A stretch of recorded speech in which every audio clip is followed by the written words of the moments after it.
ভোটের মুখে দলবদল, তৃণমূল ছেড়ে বিজেপিতে তাপস রায়। সুকান্ত শুভেন্দুর উপস্থিতিতে যোগ দিলেন পদ্ম পরিবারে। বিজেপিতে যোগ দিয়ে তৃণমূলের বিরুদ্ধে চড়া সুর তাপস রায়ের। ইডির ভয়ে বিজেপির কাছে আত্মসমর্পণ, পাল্টা কটাক্ষ তৃণমূলের।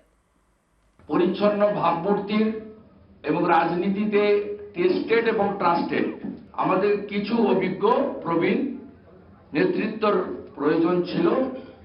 সেই প্রয়োজনের অনেকটাই সম্মানীয় তাপস রায় মেটাবেন বলে আমি বিশ্বাস করি।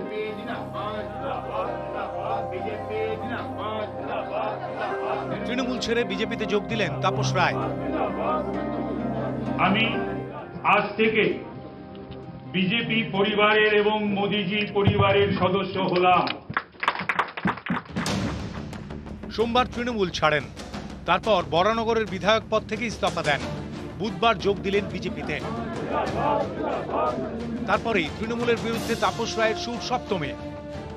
বাংলার বুকে যে অরাজক পরিস্থিতি, একটি সরকার, যে সরকার শেখ শাহজাহানদের সরকার, শিবু হাজরাদের সরকার, এবং যে সরকার হাইকোর্টের রায় মানে না, সুপ্রিম কোর্টের রায় মানে না, নির্দেশ মানে না, পশ্চিম বাংলা থেকে এই সকল অমানবিক জলদস্যুদের যাতে আগামী দিনে আমরা শান্তির বাংলা গড়তে পারি, সেই উদ্দেশ্যেই আজকে আমি শপথ নিয়ে বিজেপিতে আমি যোগদান করলাম।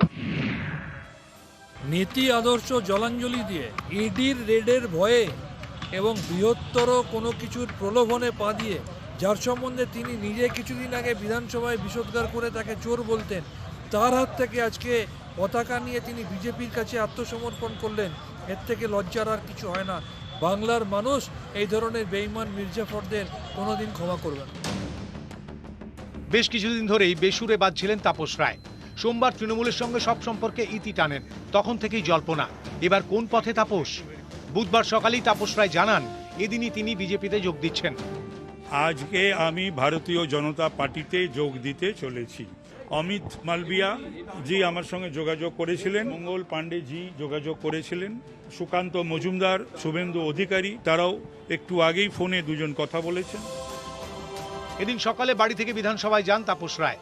সেখানে গিয়ে জানতে পারেন পদ্ধতিগত ত্রুটির জন্য বিধায়ক হিসেবে তাঁর ইস্তফাপত্র গৃহীত হয়নি, তাকে আবার দিতে বলা হয়। বিধানসভা থেকে বাড়ি ফিরে তারপরে বিজেপির সল্টলেকের অফিসে যান তাপস রায়। সেখানে তাপস রায়ের হাতে বিজেপির পতাকা তুলে দেন সুকান্ত মজুমদার, শুভেন্দু অধিকারীরা। বাংলার বুকে যে অরাজক পরিস্থিতি, একটি সরকার, যে সরকার শেখ শাহজাহানদের সরকার, শিবু হাজরাদের সরকার। তৃণমূলের কর্মীদের একটা সেন্টিমেন্ট আছে, কিন্তু যদি শুভেন্দু ভাইরাসে তাপসদা আক্রান্ত হয় তাহলে আমাদের কর্মীরাও সেই ভাইরাস, তার ক্ষেত্রে আমাদের কর্মীদের যা অবস্থান, কর্মীরা সেই অবস্থানেই সেই জায়গাটায় থাকবে। নিউজ 18 বাংলা।